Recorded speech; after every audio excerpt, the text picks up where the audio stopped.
Hey everyone, welcome or welcome back to my channel. Today is my April wrap-up.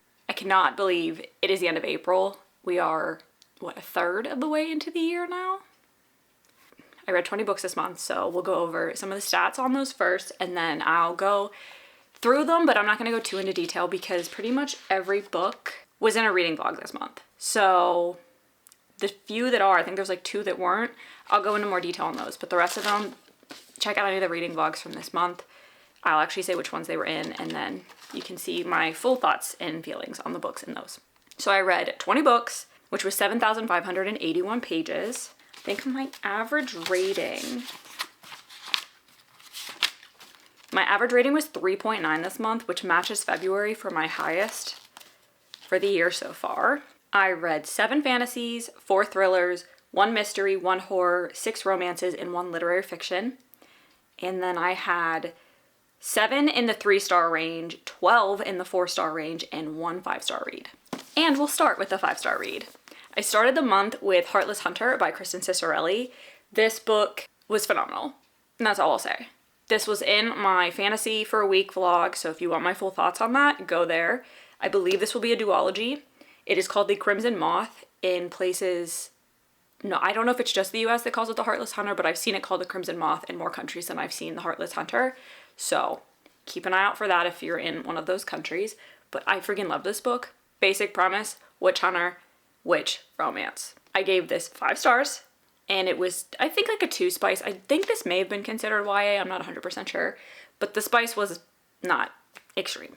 The next book, also in my Fantasies for a Week vlog, is A Face Like Glass by Frances Hardinge. This book was just a lot of chaos rolled into a very interesting but strange story.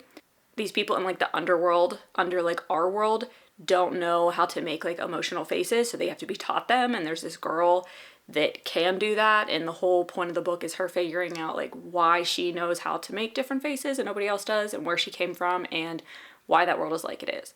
It was interesting, kept my attention even though it was so chaotic, but it was a good, I think this was like middle grade mystery-esque book.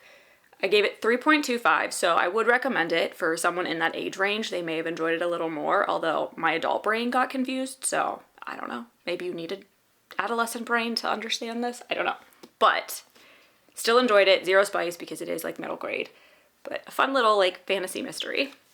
Then I read 6 of Crows by Leigh Bardugo. This is the first book in the duology that follows the Shadow and Bone trilogy, and this was so close to a 5-star read for me, but Crooked Kingdom, which I plan on reading in May, so keep an eye out for that, maybe a 5-star. And if I like that one more, I can't justify giving them both 5 stars, and I do kind of talk about that in the reading vlog, also Fantasy for a Week. There was, I think like I put a little bit of spice because it was mentioned, it was like half, I gave it like a half a rating. But 4.75, so close. Premise of this is there's this group of people that are going on a heist together that's going to give them enough money to all kind of go their separate ways after, and some of them know each other, some of them don't, but Kaz just needed to put together like the best group that he could of people he knew and acquaintances to be able to pull off this heist. So in a nutshell, that's what it is, but it was phenomenal. And the 4th and final book from the Fantasies for a Week vlog was Serpent and Dove by Shelby Mahurin. This is also a witch and witch hunter romance, but vastly different, in my opinion, from Heartless Hunter. The worlds are just very different, still very enjoyable. I gave this a 4.25, so I still really enjoyed it, just not on the same level that I enjoyed Heartless Hunter. There is some spice in here. I gave it a 2 on the spice rating, but the world systems are very different and both very interesting in their own way. But I really enjoyed this one as well. I think I enjoyed the world more in this one, and I enjoyed the romance more in Heartless Hunter. So I'm excited to see some of the side characters come to life a little bit more in the next 2 books in this series. This is a trilogy. I do plan on continuing it, so we'll see how I feel about the second 2 books. Then I read Princess of Air by Natalie Camaretta, I believe is how you say her last name. This was an arc I got off NetGalley that's a fantasy romance. It will be part of a series, and it's about these 4 brothers and sisters, like these 4 siblings that all took a power from their mother, and the oldest daughter got her like air powers, and then the oldest son, who's older than her, the firstborn, got like the earth powers, and then the 2 twins, there's a boy and a girl twin, one got water and one got fire. So they got like the 4 element powers from their mother who had all of them. And it's about them learning how to use them. And this whole point of this book was for them to compete against each other for who gets to be the heir to the throne, because the kingdom didn't believe that it should just go to the oldest because they all have equal powers. So they have their own little like family Hunger Games kind of thing. I don't know if Hunger Games is the best way to describe it because it's not that like lethal, but it's a trial. The 4 of them have trials. There were 3 rounds in the trial and 1 got eliminated.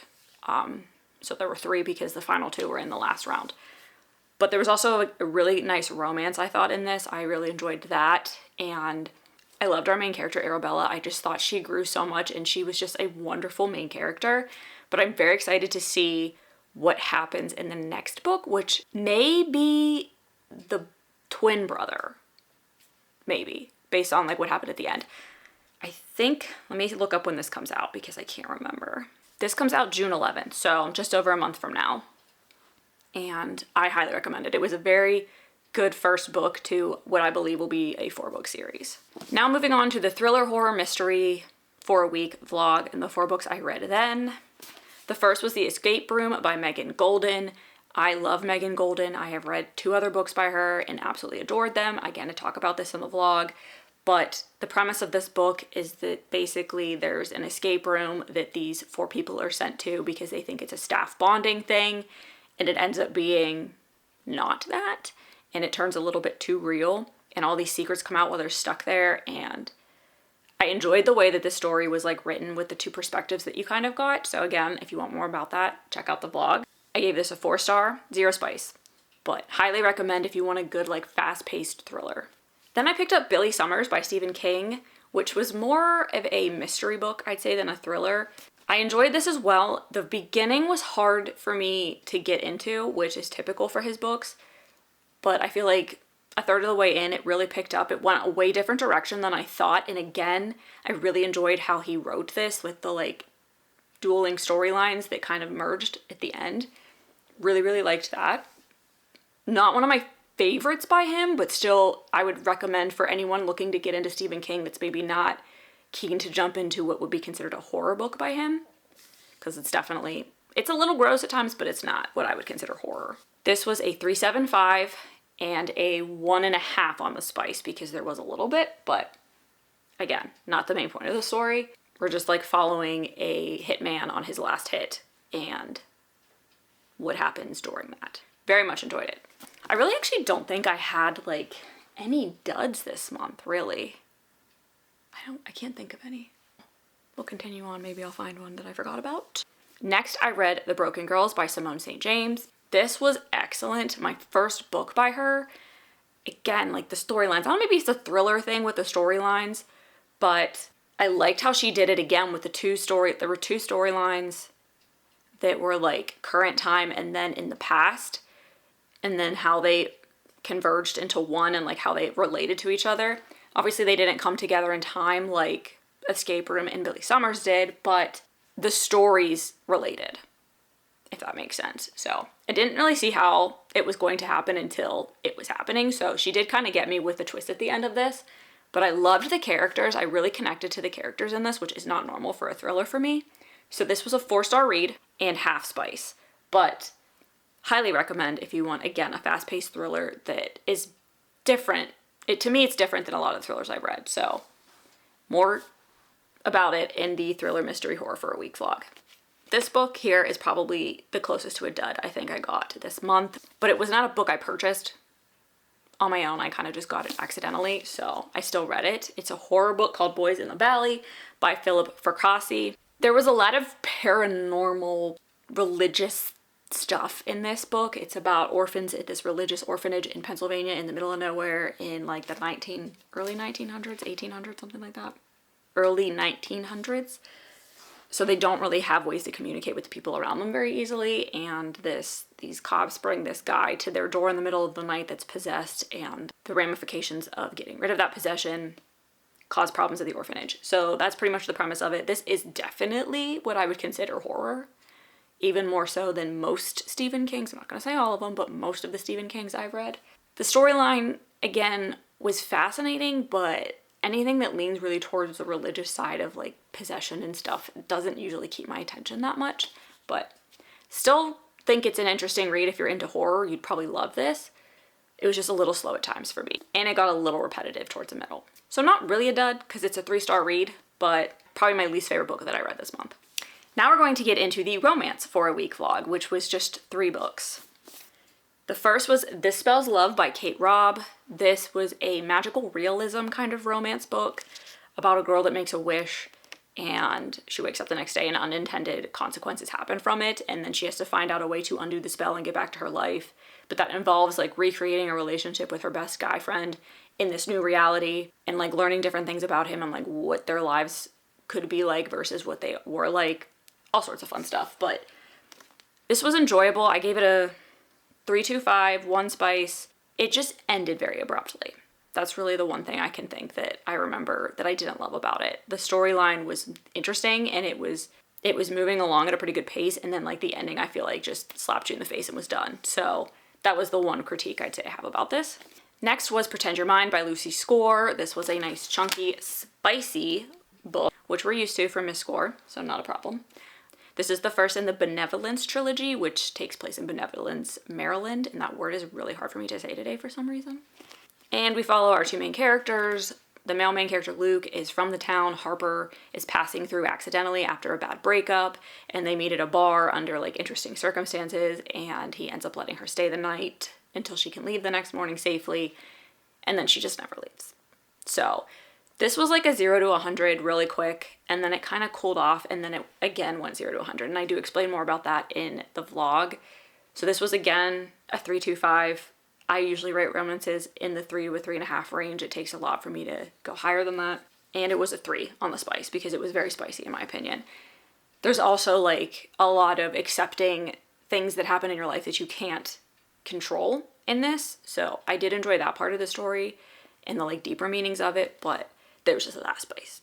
And the next book, speaking of a romance novel that I've rated highly, is Love on the Brain by Ali Hazelwood. That was my first Ali Hazelwood book and I adored it. I am so excited to read the rest of her STEM romances. I plan on reading The Love Hypothesis in May. So again, keep an eye out for that.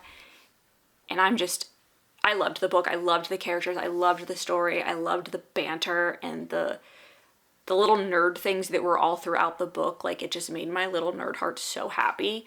But again, that's in the vlog if you want more on that. This was a 4-star read for me and a 2 spice. So again, not really above a 4-star because again, a romance has to really blow my socks off. But a 4-star romance for me is almost like a 5-star book. So keep that in mind. Then I read Edgewood by Kristen Cicerelli. This is a standalone fantasy novel that she wrote and it's on Kindle Unlimited. So I read it while I was on vacation. It is in my What I Read on Vacation blog that should have just come out. And I wanted to read another one of her books after I read and loved Heartless Hunter. So when I found this one on Kindle Unlimited, I thought I'd start with that. And I loved it. 4-star read, 1.5 spice. Very interesting world. It's this girl that's trying to make a career in music. And you find out that at the beginning, like every time she sings, the world like grows around her. Like she's a Disney princess, like trees sprout and flowers and all of that happen. And you don't really know why.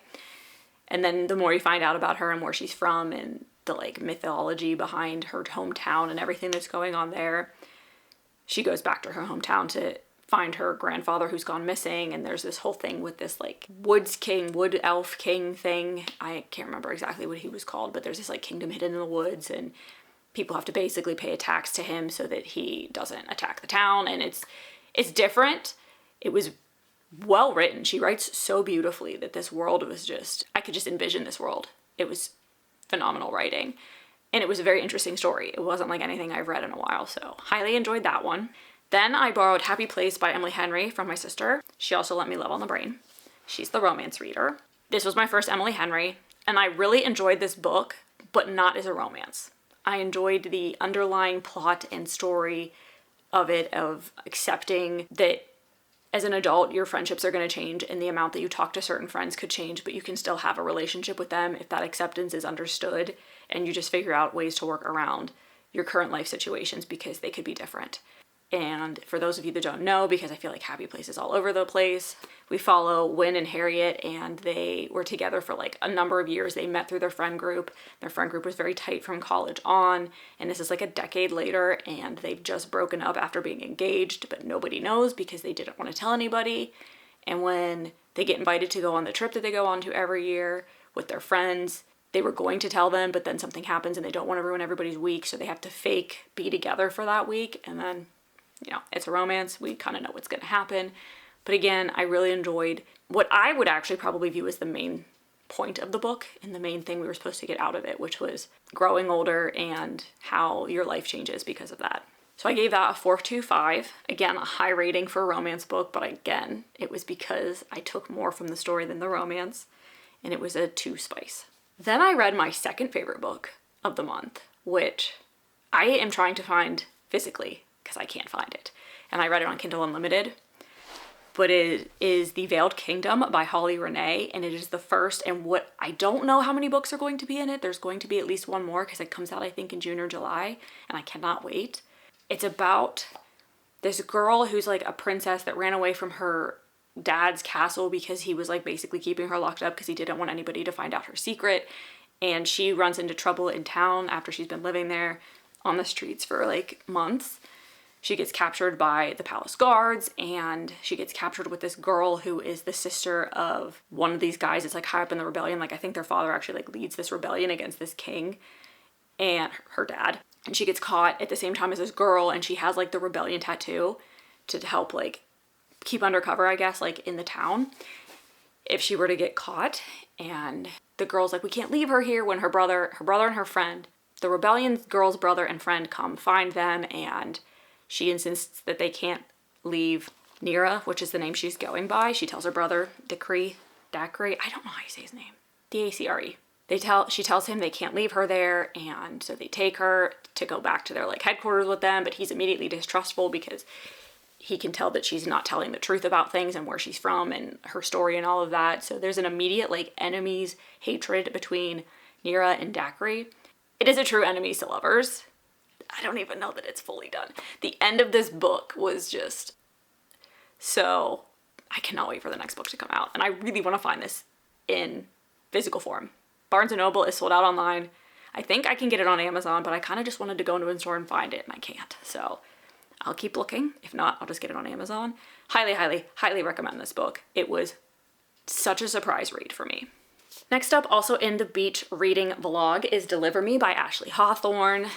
This was okay. It's not a book I would have picked for myself. It came in my romance reveal box, and it's basically about this preacher's daughter who joins a pen pal program via her church to write to prisoners that are incarcerated that don't have people that communicate with them from the outside, to just kind of give them a friend. And she ends up connecting with this guy who's in for murder, and between the letters and everything, they get to know each other, they develop feelings for each other, and eventually she goes to like meet him in prison, and then she tries to get him out of prison so that they can have a life together. Again, with the religious stuff, not my cup of tea, but the story and what he went through and the like deeper parts of it were very interesting and very well done. But it was not a book I'd pick out for myself, and I'd recommend it if like this was a different love story. I've never read anything like that, so if that interests you, that kind of a storyline, it was definitely a deeper book than I thought it was going to be. But it was still only like a 3-star read for me, which is, it's a romance, and a 2 on Spice. And didn't hate it, but it's definitely not my favorite book, again, that I read this month. Next, I read If We Were Villains by M.L. Rio, also in my reading for a week at the beach vlog. And this is basically a Shakespeare-inspired dark academia thriller about these 7 students that go to this prestigious arts academy, I guess I would call it. It's like an arts college that is, it slowly whittles you down through your 4 years until like just a few people remain for the 4th year. And so they've spent most of their lives together for the past 4 years, and there's obviously animosity and jealousy and things going on between the group because everything's so competitive in like the art world, and they're all actors. You get little snippets of like all of their thoughts about each other and all of that, and how they feel about each other and like what's really going on that we're not seeing. So it was very interesting. There was a lot of Shakespeare references. Didn't love that because I don't really know Shakespeare that well.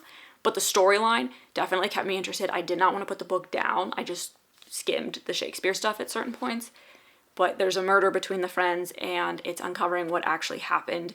And there's, again, two dueling timelines, but the like time when they're in school, not the present time, is definitely like 90% of the book. The other timelines, maybe 10. 4-star read, 1 spice rating. Then this was the last book in my beach reading blog, Second Chance Vacation by Nicole Ryan. This was a really cute book. I did enjoy this. It's about an ex-boyfriend, girlfriend from their high school time, and she was actually best friends with his sister when they were in high school. He's a year older, so when he went to go leave for college, she broke up with him, and he didn't really understand why she was breaking up with him, and she never really told him why she was breaking up with him.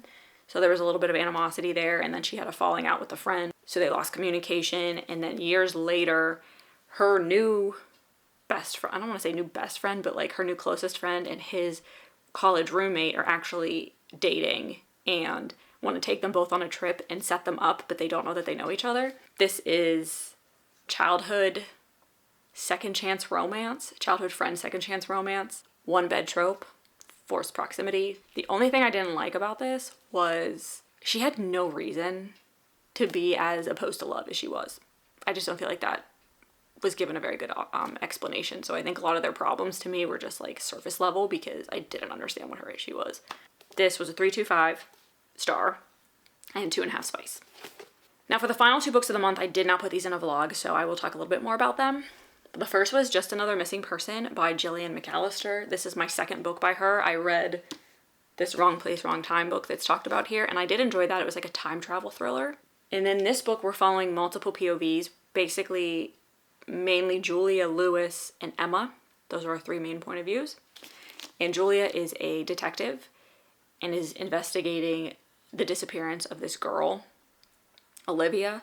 Stuff is uncovered about her past when someone tries to blackmail her into framing another person for the crime. And then there's Lewis, who... oh, I can't say like anything. He's also like... I don't know what to talk about with him. There's Lewis, who is another character in this book that has a very central part of the book. I don't know what to say. We're also following Lewis, who is part of the book, and as well as Emma, who I can't really talk about.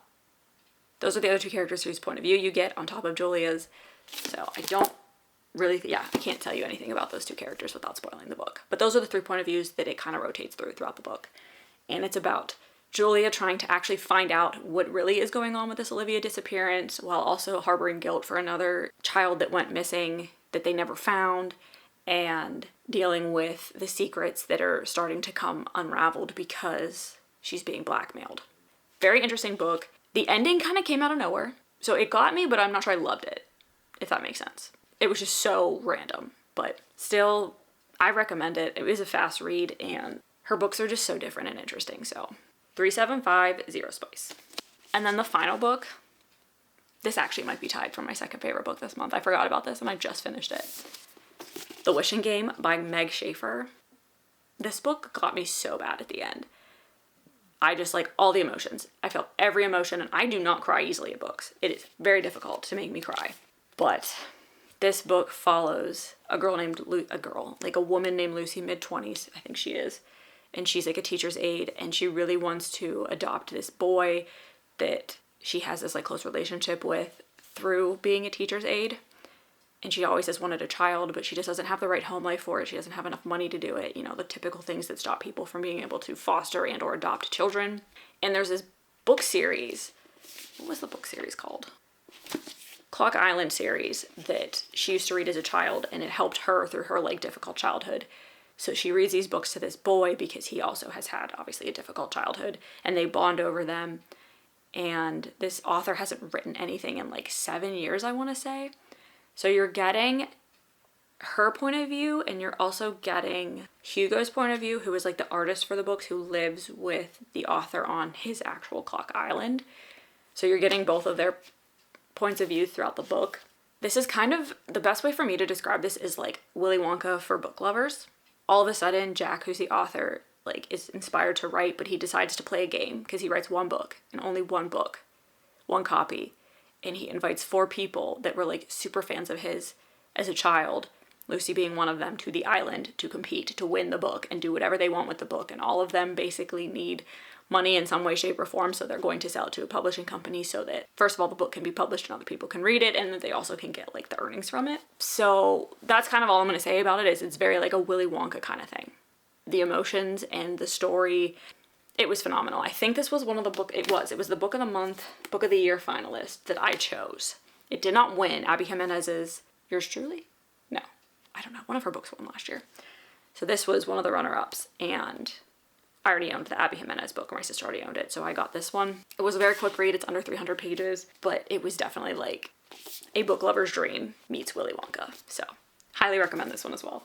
Okay, everyone, that is it. That is the 20 books I read in the month of April, and I am so excited for my reading month in May. I have big plans, not only with my TBR, but some other videos that I have planned with other books, so keep an eye out for that. And if you've made it this far, thank you so much. Be sure to like and subscribe if you like my content, and I will hopefully see you all in the next video.